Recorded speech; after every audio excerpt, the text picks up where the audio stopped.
Are we on Twitch? Let me find out. Listen, they are having a big debate. I'm serious. I seen on your page, Torre, about your curls. I know I keep bringing it up, but it's two things. It's your age and your curls. Yo, this guy said on the YouTube, he said Torre looks like an exotic bird that's trying to hold down a regular person's job. Wow. And I'm like, Dimitri, you didn't have to put that on the internet. Like, what the hell is wrong with you? That was my burner page. I can tell your handwriting even on a YouTube comment. Like, what the hell? That was foul, D. Nobody really did write that. I'm like, wow, that was like creative. Well, you know the saying, Torre, when everyone likes you, you're on your way. When they start to hate you, you made it, brother. So congratulations. You and your curls have made it. Did the curls make it there first, or did I make it there first? The girls. Definitely the girls. The girls. Oh, wow. Okay. Girls for the girls. Am I 4C? Or 4B or 3C? I always am like, which one am I? Good question. I just call it the mixed curl. I'm not mixed. That's what we all say. Wow.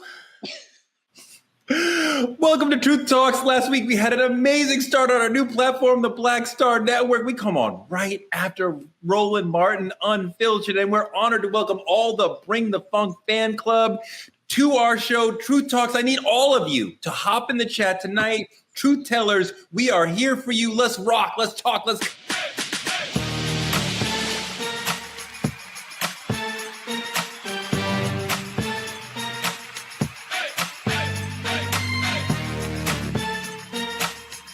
Are y'all ready to roll? Let's go. Truth Talks is back with undiluted, unapologetic, blackity black, don't crack truth telling, the show that asks the tough questions and answers them like friends in a bar. Please give a warm welcome to the next generation wise man, Dimitri Wiley. I hear y'all. I appreciate you. Pleasure to be here. And Dr. Sarah Fontenot. What's up? Super happy to be here today. Feeling very blessed while I'm in Los Angeles, California, and happy you guys are here with me. I feel the bright, shiny energy. And Dr. Cheyenne Bryant, how are you, my sister? I'm doing amazing. Listen, I only have one thing. Let's get into it. Let's drop the topics. Let's put in the spice, and I'm ready to be nothing but... I was going to say nice, but that might not quite fit how I come on here, but I'm ready. Let's get into this stuff, Torre. What you got for us? You stay attacking me every episode, but it's all love. I get it. We go get into it. Story number one, trending truths. Is Diddy broke? Is he going broke? He had a huge fortune, hundreds of millions of dollars. But if he's convicted, the government will claw back most of his money. They call it ill-gotten gains. They will confiscate everything that they can connect to anything illegal. And because this is about his businesses, a RICO, if they get him on the racketeering charge, they're probably going to take a lot of his money. Some of his kids are young adults, but his twin daughters are still teenagers. He has two younger daughters, much younger than them. Doc, where do his children go from here?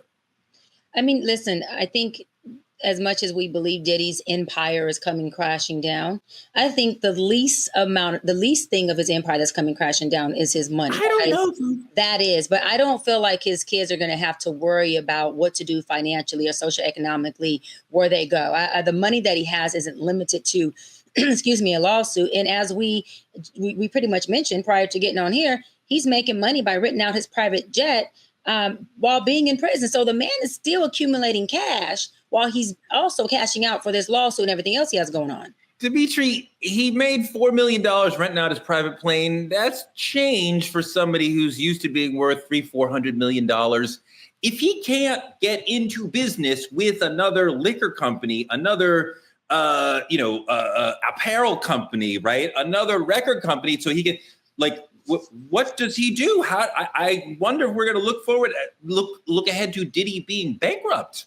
You know, the thing about it is honestly comparative. It's what you're used to. You only panic from what you're used to. So if I had money and I always had money and I lost money and I can't afford my means or what I'm comfortable with, then the panic starts to set in. You know, it's actually very funny to me because I remember Dave Chappelle recently said on like a Saturday Night Live skit that it's a very scary time to be famous.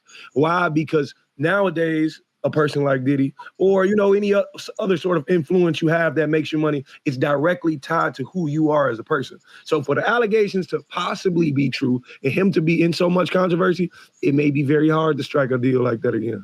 Sarah, it's possible he could beat the charges. It's possible. It's also possible, perhaps even more possible, that Trump might pardon him. So he might be free one day. Can you imagine him reconstituting his business, his empire, despite all that has happened to his image?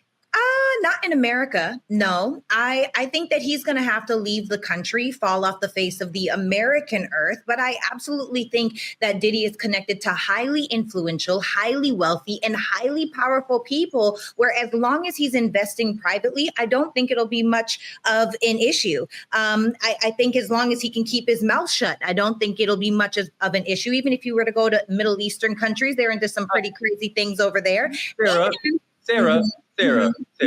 Yes. You're seriously suggesting that a person who's been unmasked as having beaten the crap out of his girlfriend hundreds of times, and possibly allegedly raped her, will be fine? Yeah, I do think that, because you also have to remember, I believe, now I wasn't there, but why is it that a lot of these celebrities are saying they went home when the freak off started? But did they really? So I feel like there's an opportunity where a lot of these powerful, influential, wealthy people that were also in that space that Diddy is not ratting out, that is not bringing to the stand. I think that those are relationships that are going to help him to keep his money up, keep his relationships thriving. I know that people are making that point. Heretofore, in this microscopic Diddy's life, all we have ever heard of is the freak-offs being three people: Cassie, a sex worker, and Diddy. We have not heard anyone verify the thing we've been talking about, the big eyes wide shut Hollywood party where there's, you know, this one and that one and celebrity. We have not heard of that. And I'm going around my people who are a bad boy, and I'm like, did you hear of these? And they're like, I never even heard of it. So I have no quantifiable person who's saying I was there at that thing that we have been talking about. I don't know. I don't imagine, Cheyenne, that somebody could have people saying these sorts of things about you and then ever again being able to be above ground. It's about the money. This is my thing. I don't think Diddy, if he beats this case, is going to have a problem with money, with honey, or money. I don't think that will be a problem. I'm more concerned about the psychological impacts on these children than this lavish lifestyle for them to be able to continue to live. I feel like the biggest barrier is for him to beat this case, or for him to not beat the case, maybe get a domestic violence charge, do a little bit of time, get his ass out, and all he's going to do is recalibrate. I'll land on this. The saying is, if you split the money up and give everybody in the world an equal amount, within a very, very, very short amount of time, the folks who were millionaires and billionaires, who were the ones that accumulated the wealth to begin with, all the money will be back in their bank account at some point. So what I'm saying is this: if Diddy knew how to Diddy it one time, two times, Torre, hold on, Diddy will be able to Diddy it again. Listen, he had money before these endorsements. Diddy been hustling from the streets of New York before any of these record deals. Of course, it's a different time. I don't see a man who done what he's done, get out of jail, beat this case, and then say, I'm broke. Come on, let's be realistic, y'all. That's not going to happen. I mean, I'm not sure how you could walk away with your reputation so in tatters and then find major partners to work with you so you could make that big money again. But you have to remember, let me move on. Hold on. I am dying to get to the next story because I love this story. It is probably my favorite story of the year so far. The largest antebellum plantation in history burned to the ground this year. The Nottoway Plantation, a museum and event venue, massive fire. Look. Listen to the fire burning. Can you see You can fire burning. torture, the forced labor camp, the human trafficking, rape, all the trapped souls who were tortured in this place being released and free? I only wish that someone could set this fire again so we could go back to experiencing. But you know what? This was an event space for weddings and birthdays. It was a place of employment, even for some Black people. Dimitri, some Black people held weddings there. About 30% of their wedding business, their entire event business, weddings and birthdays, were Black people having weddings or parties at this plantation. Do you understand the mindset of somebody who would have a Black person who would have a major life event there? Imagine me waiting my whole life, this lost lover boy. I go get married, and I got my grandma cha-cha sliding over a cemetery. Oh, hell no, it don't work for me. I couldn't do it. The thing about it is, let that motherfucker burn. And I heard a lot of people saying, you know, it employed Black people and it did this and it did that. If the only job in this community we can get is a plantation turn wedding venue, you need to move. You understand what I'm saying? Because there's jobs available here in Chicago. Because I ain't trying to hear it. Let that motherfucker burn. Go ahead, Sarah. Oh, you'd get married there. I heard it you would get married there. No, now look, I'm not getting married there. And let me be clear, okay? I come from activists in my family. My dad, who was from Compton, California, although I grew up in Canada, my dad was a part of the Cal State Northridge student activism that happened in the 70s so that there was equality and opportunity for Black students, African-American students. So I believe in fighting for the people.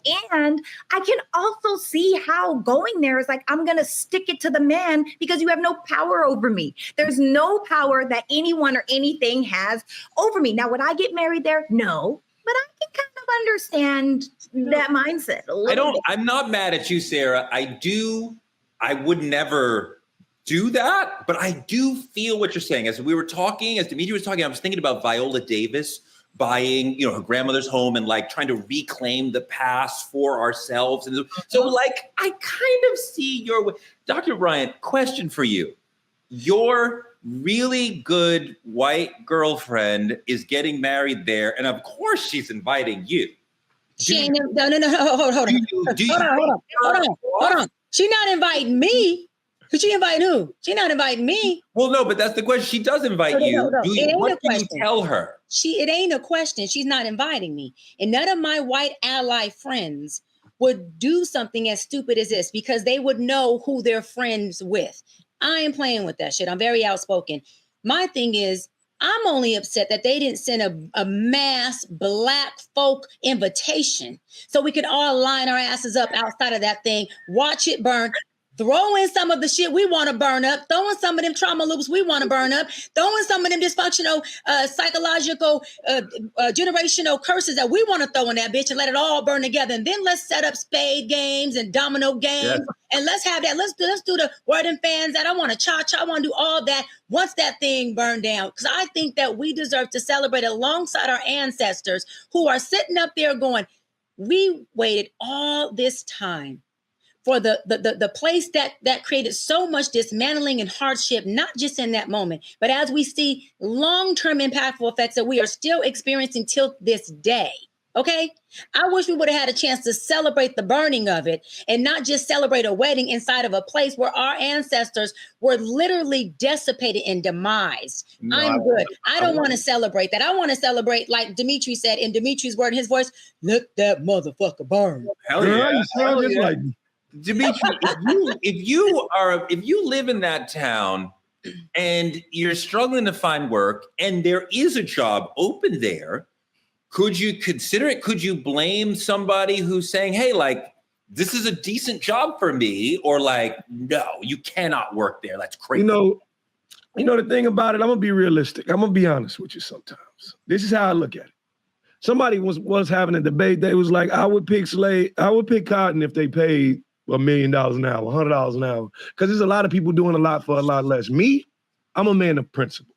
I can't do it.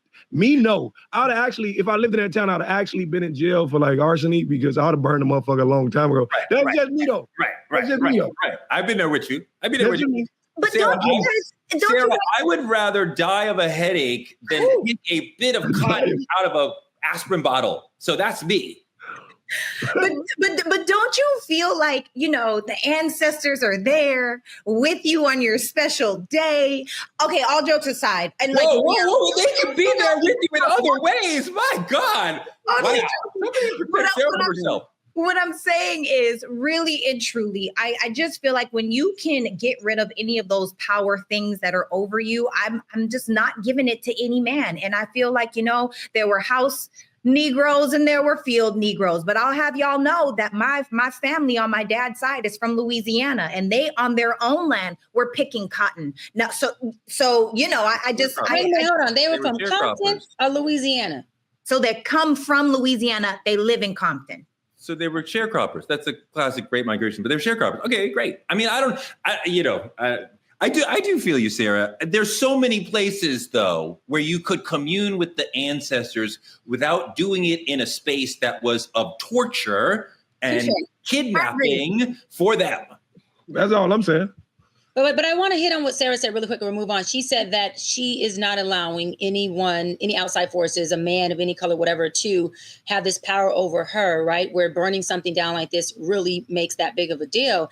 And I hear that, but I want to add that burning down something that meant nothing but negative, that represented so much of a impoverished, of an oppressed a time for us. And we, again, drive by it. We see it. People are celebrating at it. That is a secondary trauma. That does create now to that trauma loop we talked about in one of our episodes. And so burning down that actually does release a lot of power to us. And it actually does help us see the power we do have in this country. For all the work that our advocacy and our freedom fighters have put in, these motherfuckers understand that there came a day that our ancestors didn't think these type of buildings and plantations would be burned down and destroyed. Yeah. And the power is we as a people and our allies have worked so hard that they burning stuff down so we don't have to live in the secondary trauma. So we don't have to drive past that and say, damn, you know what? I wonder how it felt when they were picking cotton. I wonder how it felt when our ancestors were in slavery. Guess what? We don't have to see it. We can hear about it in our history books. We don't have to drive past that and relive and be reactivated by something that isn't even happening anymore. So you're right. It's very cathartic to watch that burn down. Perhaps the most cathartic thing I have experienced since I saw Jamie Foxx in Django Unchained take a bullwhip from a massa and whip him. I was like, bravo, I need 10 more just like that. Wait, I agreed with you. This is agreement number 1. You probably won't get another one, brother. Okay, well, the audience at home can follow along as you wish. Today in politicking, really important segment, racist memes shared by a couple of Navy SEALs have prompted disciplinary action. 2 Navy SEALs sharing racist memes aimed at one black sailor who's out there with them, doing all the stuff with them, fighting, running, all the pain that they're going through, he's going through too, but they are creating these racist memes about him looking like a slave, like other things, like denigrating him, even though he's going through the same. But Dimitri, at some point, the black member of this SEAL team will be asked, go do something. And in these moments, you got to trust the other people with you. Do they have your back? Are they with you? If somebody shoots at you, will they be thinking about you first? Whatever, all the things that you have to do for the brothers and sisters in your platoon. How do you do that as a black SEAL when you know that other people in your, even if they were punished, that's what you think, that's what they would do? You know, the thing about it is, when I worked, let's just say a normal 9 to 5, it's hard to trust the people that ain't got my life on the line. It's hard to trust the people who just, my job's relying on their job. This is completely different. This is having to put your entire being or existence onto somebody else if they're failing to see you as a troop. And the thing about it is, how can you say you support the troops if you stay silent on something so large? So I'm actually pro punishment, pro removing it, because the thing about it is it'd be entirely too difficult for me to work under those circumstances. Sarah, how do you trust somebody who you know, like in a crazy life and death type situation here. You're putting your body and your life on the line, your mind, your spirit. And you know somebody said racist things about you. How do you do that? Yeah, I see that's a struggle for me, because my question is this person actually being racist, or is this an agreement that two people have to joke around? Was he inside of the group chat where the memes were being had? Because sometimes people allow themselves to be the center of the pun of the joke. Sometimes people allow for those outside of our color to say the N-word, not me. Sarah, who's doing that? Where's that happening? Where are the black people who are saying white people ain't it fine to say the N-word? Who's doing that? There are so many black people. And this is the thing. This is why we are the diaspora of the spectrum, right? Depending on where you were raised or what you've seen or who you've been around, you may or may not have seen that. But the truth is that it happens. So for my brain says, either this person is a complete idiot with a disregard for their life, because I will not be racist to a man that can move out the way so I get hit by a bullet. That is so ignorant, or it's a joke. And for me, if I'm putting my life on the line, if I'm putting my trust in that this person is going to have my back, that's going to pull me to safety, then I would hope that this person, and it's okay on all fronts, is okay with that level of joking. I don't think that it's okay. Not okay with racist joking, period. Like, white people cannot make anti-black jokes, like, and then expect me to like or respect them. Like, that's not happening. I'm not sure how you're like, well, it's just a joke. Like, that's not going to be acceptable. Well, not me, but there are people that do that. Some people are the punt of the joke. Some people are used to being the token black people. Some people are used to being the token white people. And sometimes when you're so used to playing that role, it just becomes a thing. Everybody, it's a melting pot. It is what it is. Now, I'm not saying I am that person. I'm saying that I know these people. Yeah. I ain't gonna lie. I will be honest. She cooking. She cooking right now. Because in this, I don't know about y'all generation, but in this generation, in the working world, you constantly see like different cultures shooting racist shit at each other all the time. Yep. These are like jokes they make, like literally black to Mexican, black to white, and it just goes back and forth. I've never been one to tolerate it, but you've overheard people in your job making anti-black jokes all the fucking time, all the time, and it's almost like I have to. How would that be okay for someone to say something anti-black in front of you? They're not saying it's okay, Torre. They're saying that it happens. They're not saying it's okay. There's no reality. If it happened in front of you and you didn't deal with it, then you are tacitly saying it's listen. And you're right, Torre. And you are a part of the racism rhetoric that you allow to happen. I agree with you, Torre. But I hear them saying that they are not allowing it, nor do they have friends in their company that do it. But they know that there are a lot of groups that will allow other people outside of being black to say the N-word. Wait, but no. He said he's heard it. Yeah, I would lose my mind if somebody in my workspace said something and I've had that happen, and I did lose my mind. I would check. I don't know, Dimitri, where is this world where people at your job are saying racist things and you're not like either HR or you're gonna catch these fists, or you at least gonna hear a lot of this mouth? See me, I was never the HR caller. I'm a fist thrower right off top. It's fist throwing for me in my black culture. That's just me. The thing about it is I've heard it. I addressed the black man in the situation and said, why are you okay with this? Okay, now I'm gonna make him uncomfortable and make sure none of this shit happens. That's just me. I've stopped it, but it happens so much often than you think. This is jokes for them. Yeah. Like they love shooting at each other like this. For us, this trauma. Yeah. So it's all about how. And I want to go. Dimitri, you're on point. I want to go a little further, Torre, because my father's side is black, right? Barbados black. My mother's side is Hispanic and French Creole. Well, obviously, we have Mexicans, we are.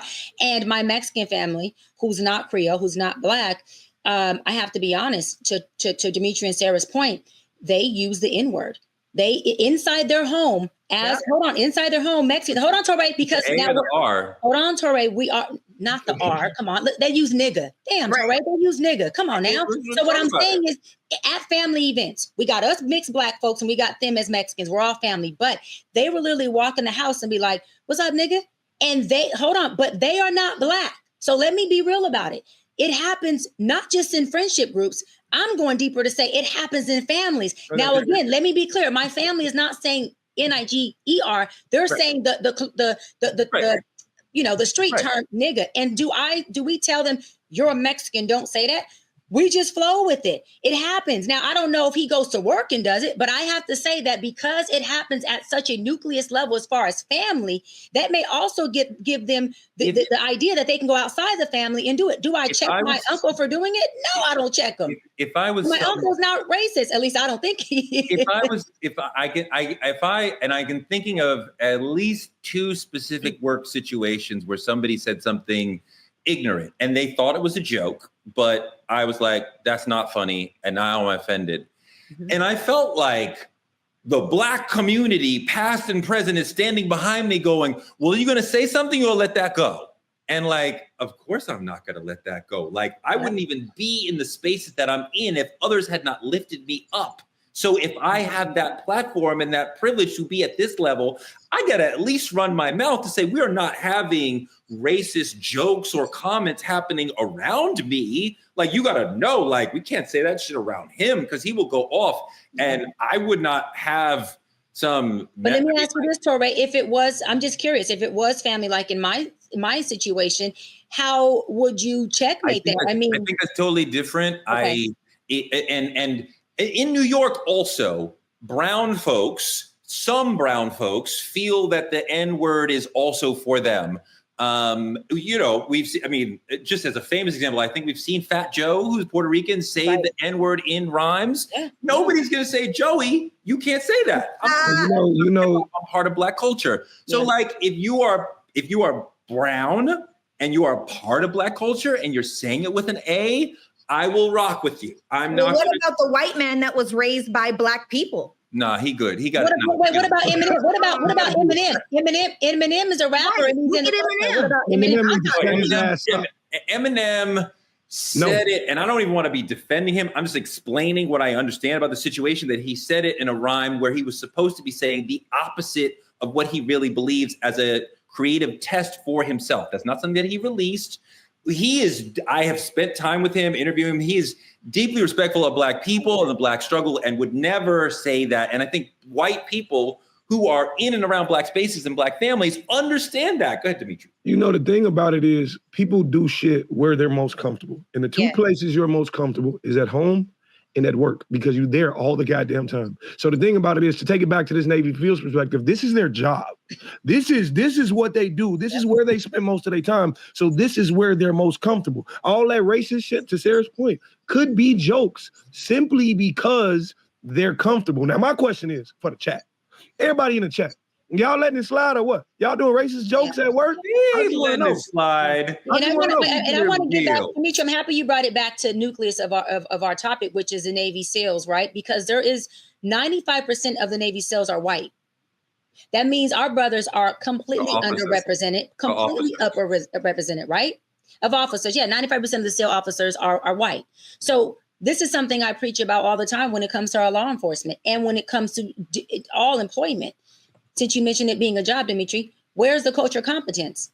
Because if you are outnumbered and these people don't have competence on your culture, nor do they have competence on your people, and they don't have family members that look like you, they don't have neighborhoods that look like you, and you are their first exposure and experience to someone being Black, that is a huge deficit and can be extremely dangerous for all Black people being in a 95 percentile of an environment of all white Navy SEALs. That's a problem. Also work in environments where there are generally not guns and people who want to fight. So that person is subject to the other people around him have access to weapons, and there's plenty of time and a culture where physical fighting with each other is accepted and perhaps encouraged. Yeah. So I feel bad. I feel bad for the brother. He's definitely got a long road to deal with finding trust in an environment where people are spreading these sort of things. Let me move on to the main topic. The conversation was fantastic. You guys are killing it today. Sharenting. I hope you guys understand the word sharenting. A lot of parents, Black parents, are sharing their life with their children and their parenting online. Sometimes it's wholesome, but sometimes it's too much. Some of us are on social media sharing very intimate videos about our kids. Parent influencers are great, but you can, let's I just want to roll a clip of a very uninvolved parent named Kanye. Wow, wildly oversharing about his daughter. Little girl not knowing what the fuck is going on while comedians is making fucking jokes, and they don't know that she's dyslexic and they got her in a fucking corner at the school. They don't know that and this is a yay oversharing, but having problems with her bowel movements and shit, literally. And motherfuckers on TV talking, bro. Gross. Sarah, part of the problem is a lack of the ability to have informed consent. Yeah, I absolutely agree with you. When I look at informed consent, so first of all, let's talk about what that is, right? So it's a process where a healthcare provider, like a doctor, explains a medical procedure or treatment to a patient, allowing the patient to understand the risks, the benefits, and alternatives before making a decision. A key component to the consent is competency. Right? The patient or child must be competent to make the decision, meaning they are capable of understanding the information and making a reasonable choice. And so for me, because we live in this attention epidemic where people would much rather have attention rather than respect, when people are relying on the likes and the comments and the views that they get on their videos for peace and happiness and joy inside of their life, we are absolutely derailing our children and also setting them up for failure. Because now you have little kids that feel like they're not as popular if they're not being overshared, not understanding the detriment that this is causing when you have videos of the parents that's with their child at the OBGYN. When what's his name was, I don't even remember which rapper it was, talking about his daughter and her hymen. Why are we talking about these things so publicly like it's normal? It is absolutely a direct disrespect to that person's privacy, and it's also making it for other little people that look up to this little person that's the it person, like that's what they want, but they're not enough. It's a lot of issues for me, and there's no way that there's informed consent because they don't even know what is happening. You can't have informed consent from a child at all, right? Yeah, right. You know, I mean, I'm really active on TikTok. I love the platform. If you follow me, every once in a while, you'll see one of my kids if there's a relevant little joke or way to involve them. But like, I'm not going to like put them out there a lot. I don't want to talk about my parenting a lot. Some people want to overshare about their parenting. There's a clip that really made me turn my stomach. Roll that clip.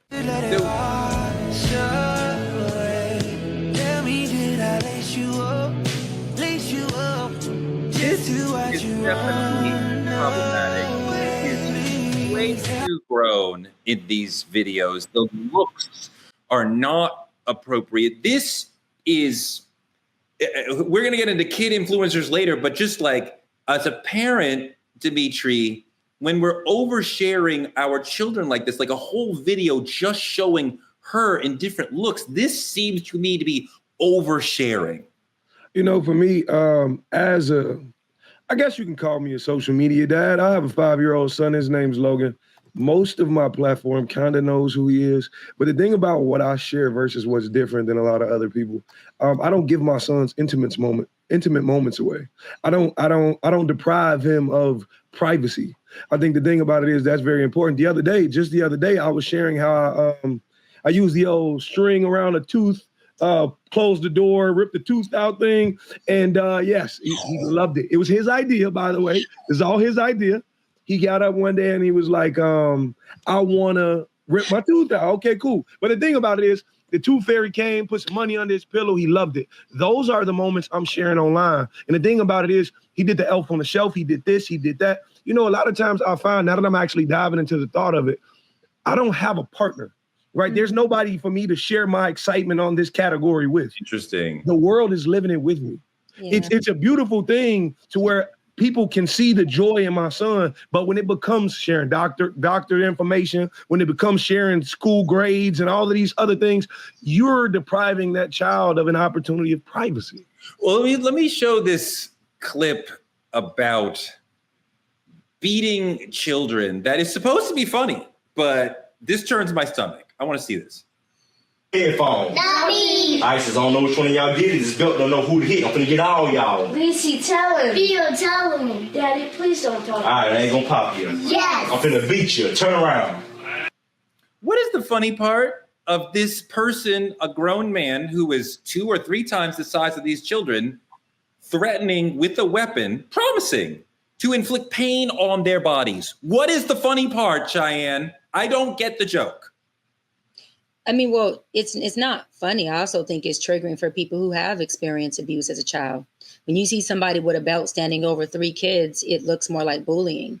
And for some people who got whooped with the belt growing up, they look at it as discipline. Others look at it as abuse. And for the ones who deemed it as abuse, I think that is extremely triggering. I also think that it is a wrong representation of our community and our culture.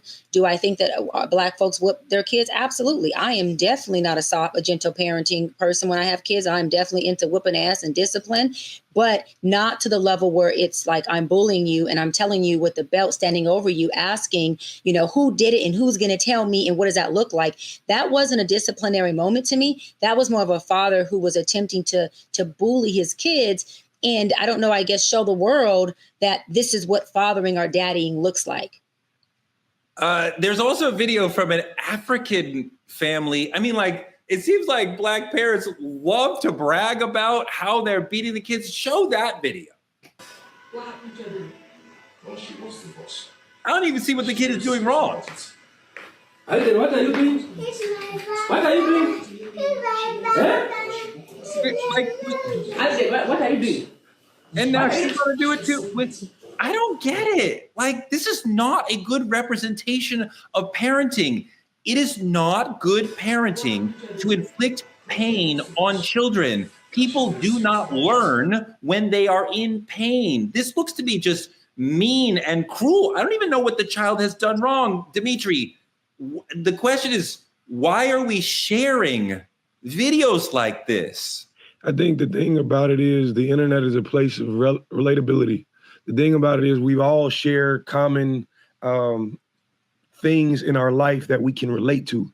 Being able to relate produces likes and comments. So the moment you post something, what's relatable for you, whether it's through trauma or not, people will still post that. Sometimes it's comedy. So like the first video we saw, that's terrible acting. All of them did a terrible job. I would not hire any of them. But the thing about it is that dad and these people who are recording this said, this will be great content. We have nothing else to show because ain't shit else going on in our life. So let's relate by saying we beat our kids like everybody else. To me, it's fucking idiotic. Sarah, go.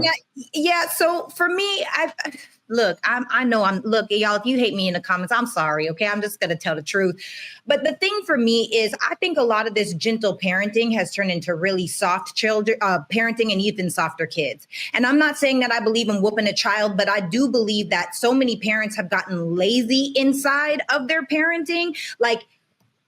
So to Dimitri's point, obviously someone was recording, right? So someone is recording, waiting to watch. It's obviously planned. But more than that, we have social media that's now raising our children. Our kids are being raised by YouTube, by social media platforms, their friends, and their schools. So now it's like, people aren't spending any time with their kids. Kids don't know how to respect authority of their parents. And now no parents want to actually put the fear of God into their children. I don't believe in putting the fear of God. And you only got to do it one time. So then you can look at that child and it's like, no, I know. Let me get my life together. Because Cheyenne, I want to get to Dr. B, but that's just not true from a parent of 2 children. It's not like you can hit somebody once and then look at them. And that's a trauma response. You're saying if I beat you well enough, small child, then all I have to do is reference that beating, and then you will be two things. Sarah, if I'm your kid, you can't whoop me once, girl. You have to whoop my ass because I'm a tough cookie. You might have to whoop me all the way through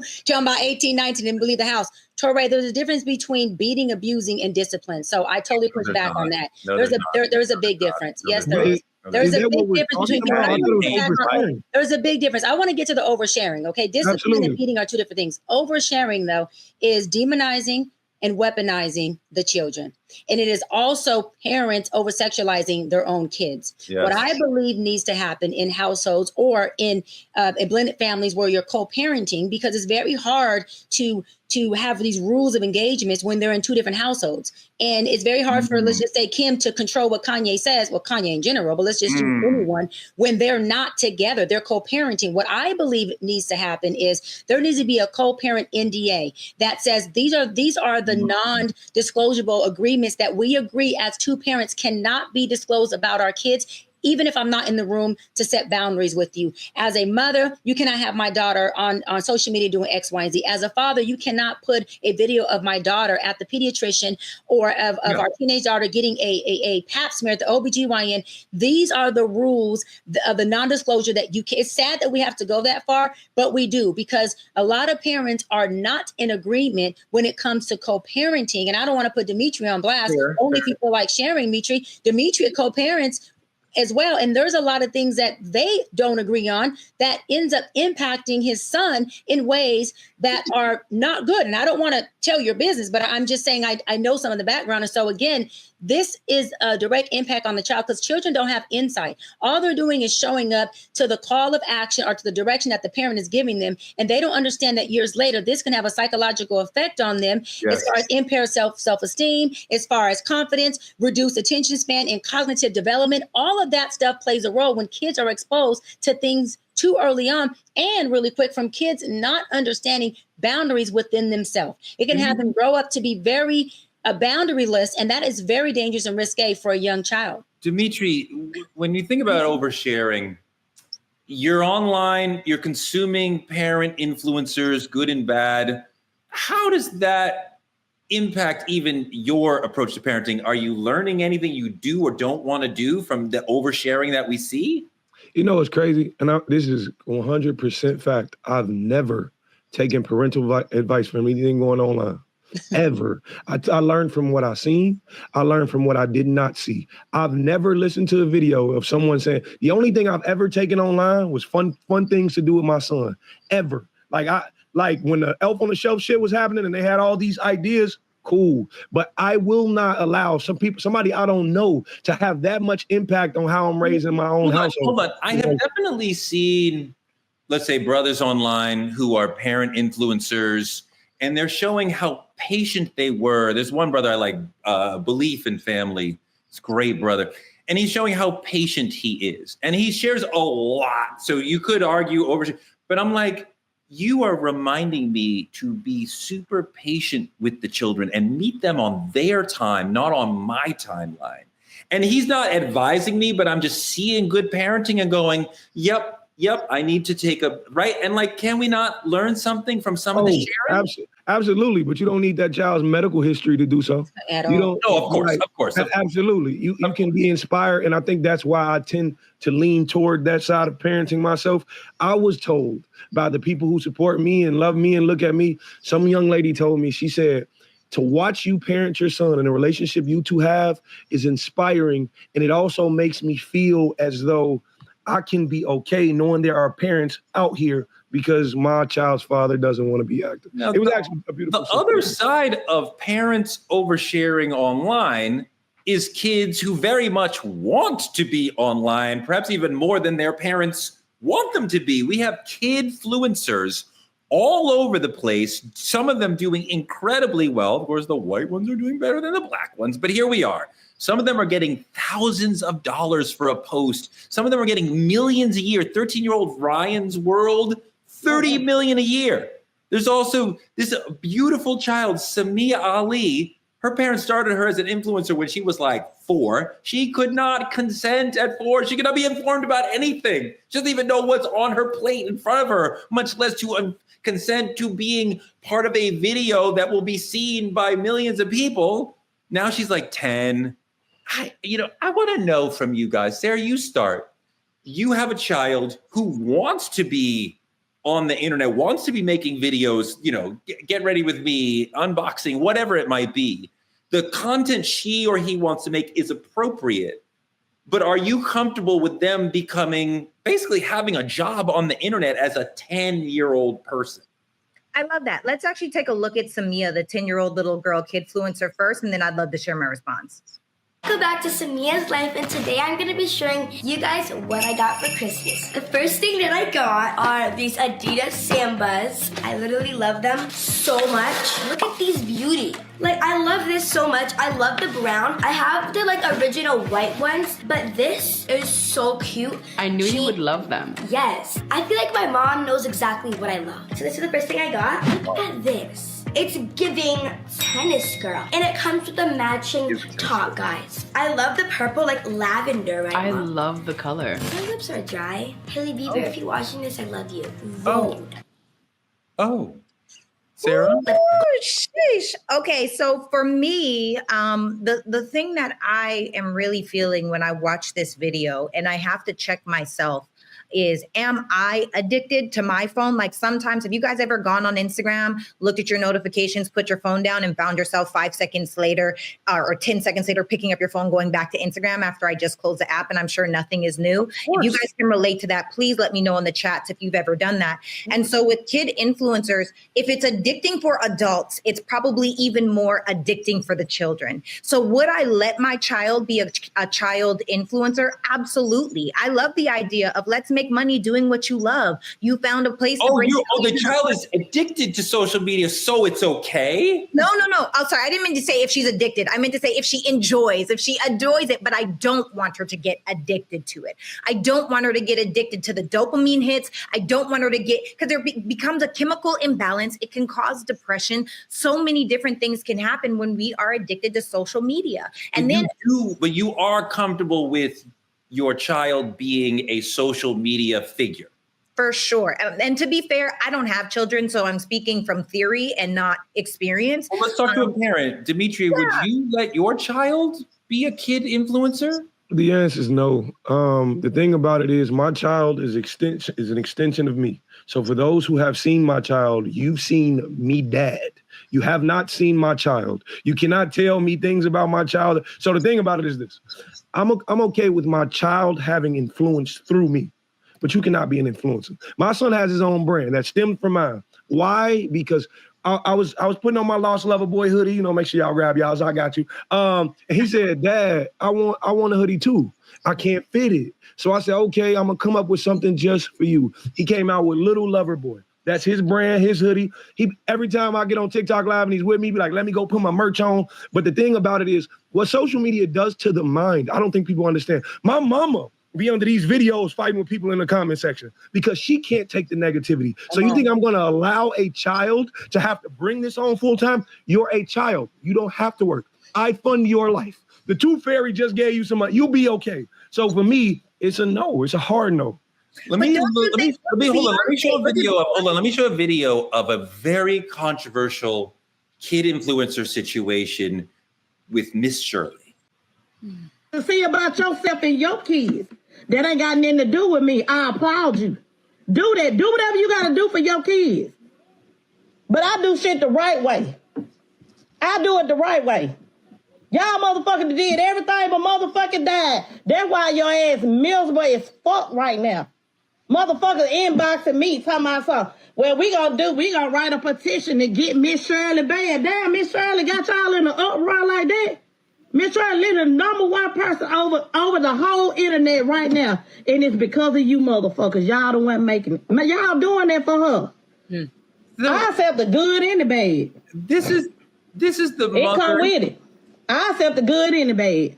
Of Miss Shirley, a 4-year-old kid influencer who you can see dancing sweetly, lovely, but she is very, very young. And some people have called CPS shy to say this seems to be too much for them. Are you comfortable with this? Are you comfortable with your future children being kid influencers when they're like 4, 5, 6 years old? So when I first started being a marriage, family, child therapist, I worked with court order CPS and DCFS, kids and families. This is not a CPS call. This can be a strong, opinionated, audience that says, hey, this young girl is too young to be doing an OnlyFans dance, because OnlyFans dance it makes it to where you have to pop your little butt and do this little movement. Would I let my daughter do that on national TV? Absolutely not. I would have boundary conversations that says, baby, when you and mommy doing it in the house, we can pop and do these things, but there's also still a way that you do it. And the way that you do it is in a more of a kid way. And this is what it looks like. But let me go further, because this is a parenting issue.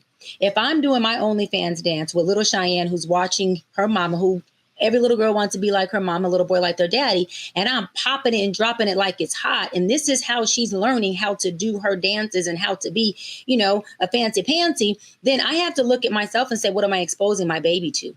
And then secondary, I have to say, well, babe, this is the way that you do it, even if you see someone else doing it. It goes back to what Sarah said about the gentle parenting thing and parents just being lazy as fuck, because parents are no longer having conversations with their kids to explain to them boundaries, or to take the initiative to have awareness of what they are doing themselves, that their children are exposed to and that they're observing, because learned behavior is real. And little girls learn how to be little girls, and little boys learn how to be little boys, or they learn how to be respectful adolescents and adults. Those are two different experiences. I keep hearing some generalizations about parents are lazy. Correct. We did not, I don't know what Sarah did. I didn't generalize. What I said was, this is a parenting issue. When parents are lazy and don't have very much needed conversations with their kids, because kids need to be taught not just through optics, which is learned behavior, but also through words and explanation of why things need to be this way. What are the risks in doing things like this? So parents, listen, kids are not parenting themselves. And if they are, there's a bigger fucking issue. Parents are there to parent, to guide, and to teach. If you don't have the time to do so, you got to find a way to, or you shouldn't have became a parent, because parenting is one of the biggest investments you will make besides yourself. Miss Shirley was on Jennifer Hudson's show. Mm-hmm. And she's twerking at 4 years old. Mm-hmm. And the audience is going nuts and applauding loudly and all into her. And beyond that, others, some in good faith, some in bad faith, right? Some of them might have been MAGAs trying to mess up a Black woman's paper. But some of them may have generally believed this is not right, and so they're calling. It's not a CPS. And this is the mother sister's response. Roll that clip again. To see about yourself and your kids, that ain't got nothing to do with me. I applaud you. Do that. Do whatever you got to do for your kids. But I do shit the right way. I do it the right way. Y'all motherfuckers did everything but motherfucking died. That's why your ass miserable as fuck right now. Motherfuckers inboxing me talking about something. Well, we gonna write a petition to get Miss Shirley banned. Damn, Miss Shirley got y'all in an uproar like that. Miss Shirley is the number one person over the whole internet right now. And it's because of you motherfuckers. Y'all the one making it. Y'all doing that for her. Miss Shirley. I felt the good and the bad. This child is beautiful, and absolutely she is cute, and I enjoy watching her dance. Here's my issue with this level of kid influencer. She has a job. That means you have to show up for other people when they want you to. You may not want to do it. Mm-hmm. You may be asked to make compromises for the betterment of the job, so we make more profit. You may be asked to interact with adults. At times, you don't really want to. That's what adults do, because we take care of other people. Guess who makes the decision for this 4 or 5-year-old? This is why this has nothing to do with this baby girl. She's beautiful. She's doing her thing. She has personality out this world, and she's talented, obviously. This is a parenting issue. Who do you think makes decisions for who this child is going to serve, work for, and the workforce load of this kid? This baby girl's not waking up going, I'm going to sign my contract and I'm going to work today and go on J HUD and I'm going to go on this show. That's not what she's doing. This is a parenting issue. Parents are there to put hedges, called protection, around their kids as to what is appropriate, and also based on their child and knowing what their child can handle. Sarah, go. Thank you. Okay, so I just have to say this. More than a parenting issue, it's a societal issue. And this is what I mean by that. I grew up my entire life dancing, jazz, tap, ballet, all the things. And my favorite part of my dance routine and competition was when we were doing what's called isolations, right? We'd pop, lock, and drop it. And I felt so cool as a little girl. Yes, absolutely. Let me see. Let me show me something. Show me something. I'm too old now, okay? No, you're not. Let me show me something. It never leaves. Come on, I don't believe it. Good news. Trust but verify. I need to see something. But I mean that to say that the problem is that we have been dancing and having fun our entire lives. But why is it that little Black girls are over sexualized? That's why I'm saying that this is a societal issue, because parents are just letting their little girls have fun. Now, if you're if you're on all fours, pop, if you're on the wall, that's a completely different story. But if you're just having some fun and you throw your hips out there while you're having fun, why is it that that's now looked at as now this is bad parenting? Is it not Sarah, cute at all? Sarah, this girl is too adult. This outfit is too adult. I need to see the outfit. No, I gotta see the video. The thing about it is there is a time and a place. And a child should always be allowed to be a child. Yes. But the thing about it is this specific topic we're referring to is your ability to exploit your child for monetary gain. This, all this is, and all that I'm hearing when I'm asked this question is how far will you go to show off your son to make money? There is no point. I'm willing to set up a social media page or a TikTok or YouTube or XYZ. Let's not lose sight of the fact that some of these kids want this. There are kid influencers who want to do this more. And Shai is right, that there are parents pushing the kids too much. But we talked about that. I'm trying to get into child does not have enough insight to want anything. You are 4 or 5 under my roof, under my rules, under my parenting, under my socioeconomic spending. You don't have to want nothing. You are going to want and do the things that are within your best interest based on the parent that you have, the 2 parents that you have. Kids, but that's not true, Dr. That is the problem with parents letting kids at 4 or 5 want things when they don't have the insight to know what they want. So let me challenge that just a little bit, because I hear what you're saying, but a lot of these parents would never have access to this level of income. That would never happen. And so is it a level of exploitation? Yes. If like how Will Smith back in the day when Willow was a singer and Willow said, "Daddy, I don't want to do it anymore." And Will Smith had to realize, oh my God, I'm exploiting my child. It was fun for her while it was fun. And then I turned it into a job, right? So if it's as long as this child is having fun and they're making an income, and they're not being overly sexualized, because that is very important. But because we've got to look at kids like Blue Ivy. Blue Ivy is 13 years old. This little girl is already a multi-millionaire. Let me finish. What I'm saying is Blue Ivy on that stage from the first time she went on tour to where she is now, you can tell that she's at a way higher work ethic. She loves what she does. She takes pride in what she does. No. You can't even look at Blue Ivy. Blue Ivy was set for life before she was born. You can't look at Blue Ivy. You have these people these days who have no money of their own. They're taking that money that their kids are making and spending it on their goddamn self. Well, hold on. Let me, as a person who did a lot of work in television commercials as a child, there are Jackie Coogan laws. Jackie Coogan was the first big child star in the 20th century, back in like the 20s or 30s, and they made laws where parents can only take so much of the child's income.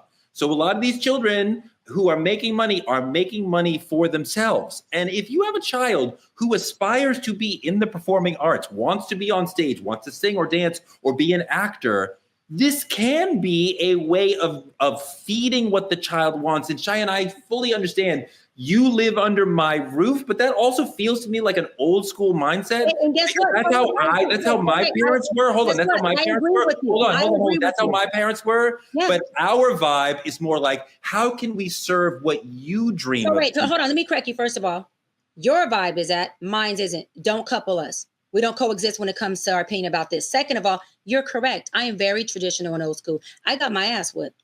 And I had rules to follow, and I had boundaries, and I tend to beat every statistic, and I made it out really fucking good. So I'm proud of the parenting that is called traditional parenting, where you have disciplines, you have, in Sarah's word, accountability, and there's rules and regulations of parents who have wisdom beyond yours, little kid, that can teach you things that we know and you don't know. So if you believe that kids have enough wisdom to parent you, then you keep that observation. Wisdom, Touré, wisdom is needed to make good decisions. You have kids out here who are adolescents who are parenting themselves and raising their younger siblings. That's not parenting. And let me go to the law you talked about. If you are that naive to think that parents are following a law that says, well, my kids make money, because I know what you're talking about. I was a kid, talent kid, goes into a bank account, and that these parents don't have access to their money, you are really walding out and being very naive. I mean, parents access their kids' money all the time, Touré, all the time. You know, I mean, I think the notion that, see, I mean, as a parent, look, Touré, look at this picture. Look at this image. That's a parent, that's a kid who wants to flip somebody else, Touré. Look at that picture. I understand that sometimes the children come to you and say, I want this. Correct. Look at that picture. Is that okay for a kid to do this? That kid wants to flip someone off? I understand that sometimes that is a parenting decision. I understand that sometimes children come to you and say, I want to do this. Mm-hmm. And when that happens, it is the parent's job to say, how can we give you what you want? How can we be there for you? What they want to do is have their best interest at heart, Touré. You don't let your kids say, Daddy, I'm 16 and I want to go have unprotected sex. How can I help you do that? Parents, you only help your kids do things that you know are going to be for the best interest, Touré. I don't think that being on television or being in a movie is inherently bad for them. I don't think you know what it is? Modeling job is inherently bad for them. I agree. But what is, my son came to me. Allowing them to fulfill what they want, if what they want is to be part of the performing arts, and thus we're putting them out there as a 12 or 14-year-old on the stage. I am a parent who wants to be in service of what these kids want. I do not tell them what to do. We're like, what do you want to do? And how can we make that happen? That's the sort of parent. I agree with the things that they want to do. Again, that's in alignment with the betterment for their health, their mental health, and the things that won't deteriorate them. That's all I'm saying. In that case, you put them in a dance class or a singing class or XYZ. You do not have to exploit them on the internet. The thing about it is my son came to me and he said, Daddy, I want what Ryan got in this video. I don't know if y'all are familiar with Lil Ryan, but he got a YouTube, super successful, making a fuck ton of money. Right. Yes. Okay, baby, you want what Ryan got this video, but all of them are tax write-offs for his parents. You don't understand that all of those things you see right there, he can't even enjoy because he got to get up for his weekly shooting schedule. You don't even want to get up for school, kid. So for me to give you this thing you want in life, baby, all I can do is allow you to be a kid and give you that. You do have to deal with a lot of criticism from the internet, from other people. Beyonce talked about that a lot. Actually, you talk about Blue Ivy in the Renaissance tour movie, which actual Beehive people saw. If you didn't see it, you're not really Beehive. It's 3 hours and you got to make a commitment, but I'm not sort of committed to the Beehive. But she talked about Blue Ivy came to her and said, I want to perform on the stage with you. And she was like, no. And then she asked like 20 more times. And finally she said yes. And when they were about to go up for the first time and she saw that she was nervous, Beyonce said, I am a horrible parent. How could I put the child in this situation that you'd be nervous when she was going on stage? Because she's saying, I am putting you in an adult situation. Now, obviously it worked out for them and it's moving forward, but like, it is a tricky thing when we put the kids in adult situations. But if we give them a chance to shine and thrive, they can learn and become the performance they dream of being. Sarah, and I also just say yes. So also on top of that, everybody's like, it's like work. What do you think school is? You don't get paid for school and you don't even implement school is structured to be for the children. So why not have structure inside of what you love doing? That's what I'm saying. A lot of people, everything is convenient until we look at it a little bit different, right? The truth is, if kids are waking up every single morning and we go to school from 8 a.m. until 3:30, right? If we know that this is what school is, why not have a shooting schedule? They do this Monday through Friday. Let me finish. Then you're not in school. The kids need to be in school. Y'all let me get my point out. Okay. You need a baby for this point. You need to have a child to make this point. Listen, Dimitri, this is the point. We go to school from K to 8 or for, all the things. We do K to 8, 9 to 12. In America, we go 12 years, but it's fine. Perfect. So when you go to school Monday through Friday, you go for X amount of hours every single day, right? Yeah. Yeah. What if you're actually implementing, learning about taxes, learning about financial literacy, learning how to have a job, being entrepreneurial, and that's passionately what you love? Is that wrong as long as you have a tutor that's going to teach you the same things they teach you in school? What would be the problem? I'm with that, but is that, are we doing that because we're giving the child an adult level of responsibility? You have a job and there's a director and an executive and a budget that relies on you being ready to shine when we need you to. That's I think the working part of the child is not wrong. I think the exploiting them part is what's wrong. And then not doing in the check-ins that says baby, you know, and this is why I hear you, what you're saying a little bit, Tori. I think letting them be free in being able to process who they are, getting a sense of self and doing the things that they like, right? So they can create their own identity. I hear that. But then let's blend it. Let's do some mental health check-ins that says, baby, how are you feeling about what you're doing? Are you exhausted? Are there any things you want to do that's kid-like? Do you want, like, anytime you want to take a day off, mommy and daddy, we support you. You don't have to do it. And we want you to know that the things that are good for you, we want to do anything we can to support it. But when it gets tough, baby, you can tap out. You can talk to us. You don't have to be in this as though you're an adult, like it's a huge responsibility. If you are a child on a television show or on a movie, you know, think about Cosby Show, think about Full House, etc. It's and they try to use twins so that it's less hard on one child. Right. But sometimes you get into a situation where you can't. You can't take a break because we have a shooting schedule. We need you and you got to go. And we can't be. And I love the idea of structuring it with the freedom that you're talking about. But Sarah, you can't always do that. Tori, imagine not being able to pay your rent because your child ain't make that TikTok video you wanted them to make. Imagine that. That's wild. Also, Dimitri, but also this, because my younger child, who y'all met this morning, came to me a few years ago and said, I want to be an actor and I want to go to performing arts high school. And I said, okay, let's work on an argument that might work on your mom, because your mom's probably going to say no, but I'm trying to work with you in service of what you want. Now, she changed her mind and we all moved on. But when she said, this is what I want, to be a performer and to be on stage, I said, what can I do to make that happen? And that's what I want us to be as parents. Like, how can I be in service? Absolutely. If you want to be a kid influencer, I will help you. I will also put the proper guardrails on it so you're not working too much.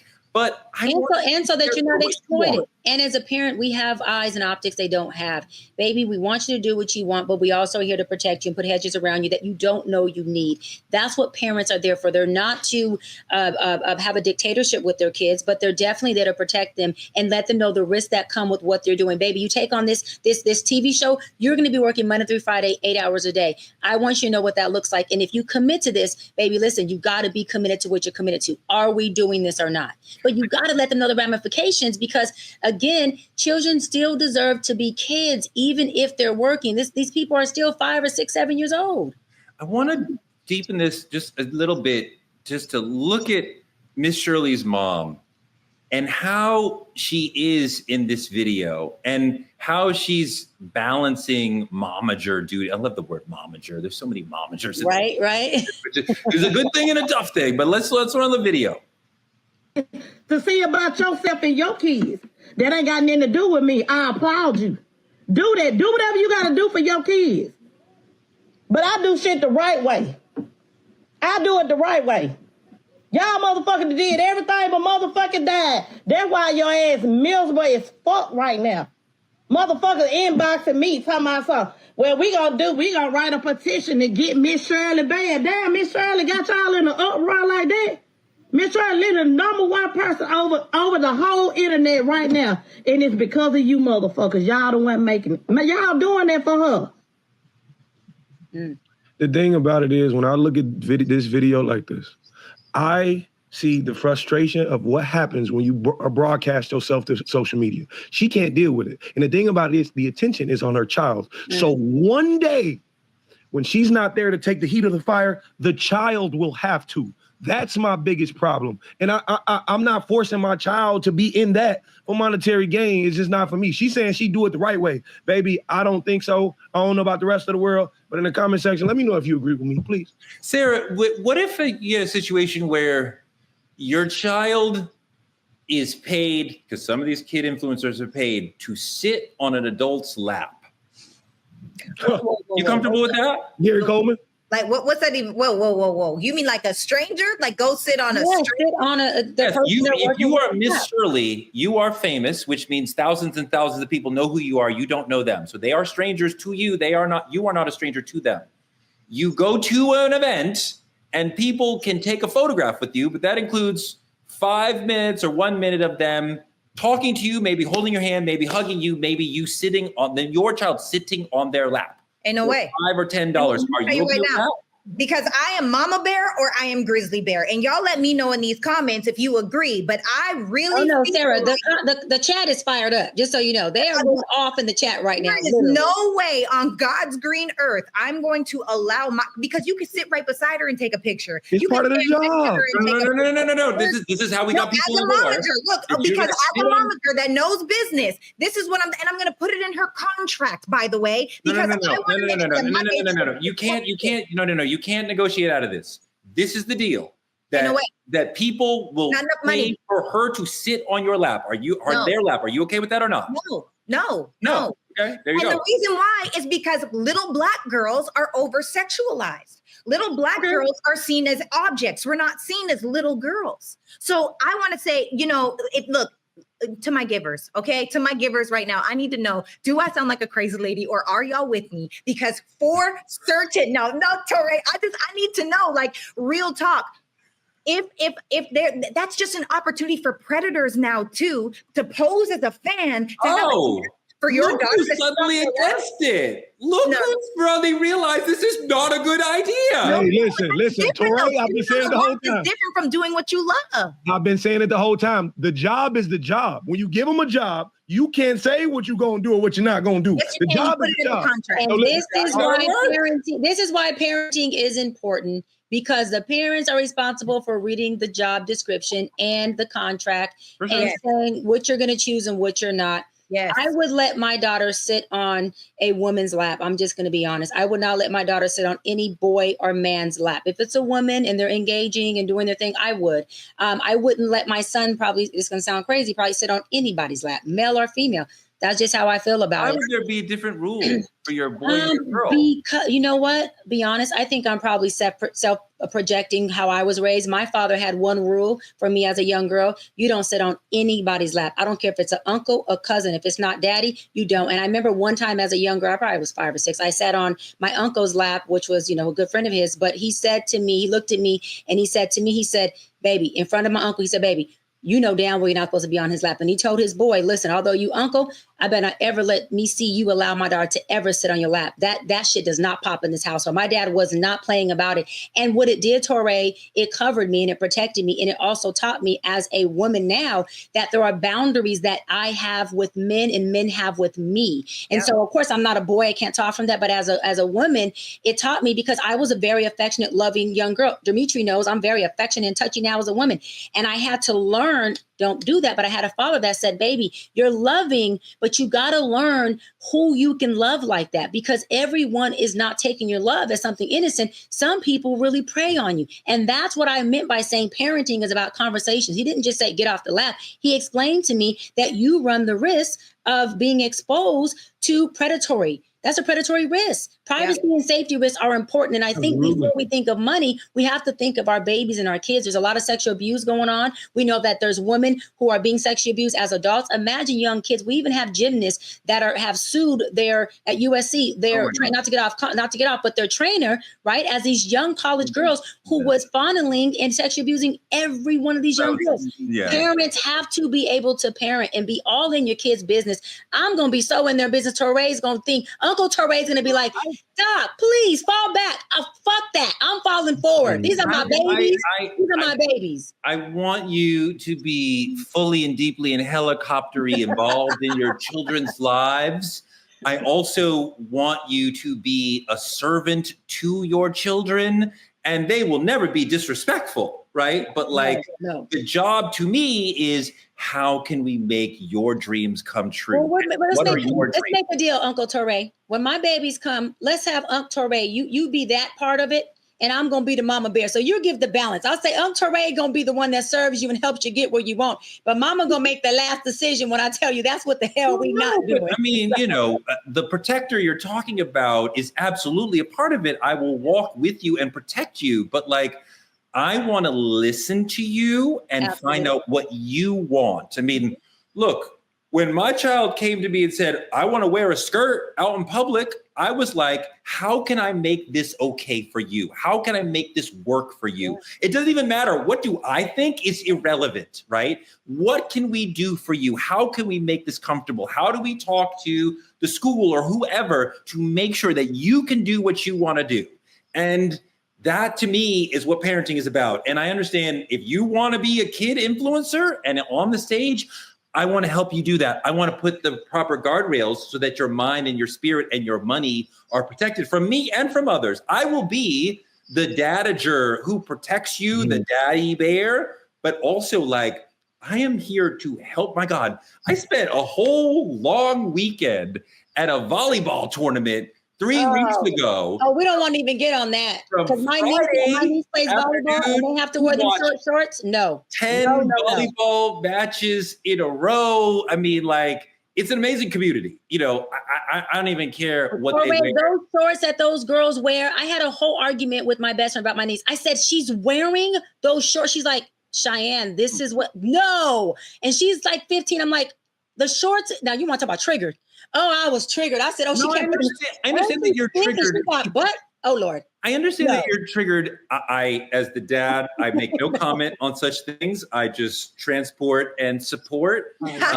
It's an extreme, this specific volleyball situation is an extremely woman or girl, female situation. Like 80% of the people in the space are female. Yep. Right. And everybody is bending over backwards to like, help them and be there for them. Yeah. So I'm like, I'm not at all thinking like this is about sexual. This is like. But Teray, listen, I want because we got to wrap up. I want because the chat is going crazy right now. I want y'all to keep coming in the chat. Let us know your thoughts. What is your parenting style? Do you believe in gentle parenting, make gentle for gentle kids? Or you believe in the Dr. Bryant kind of like you're gonna do what the hell I tell you about to do because I'm mama? What do you think? We want y'all to keep going off in the chat. We see y'all they're on fire right now. The thing I think about though is when we hear a lot about Shai's father, we know like we're getting to a deep spiritual place, like as a community, like the four of us, because that's what you're like really in your bag, Sherry. We hear about like Aunt Marge, like Sarah's like really in her bag. We hear about like Dimitri's son, like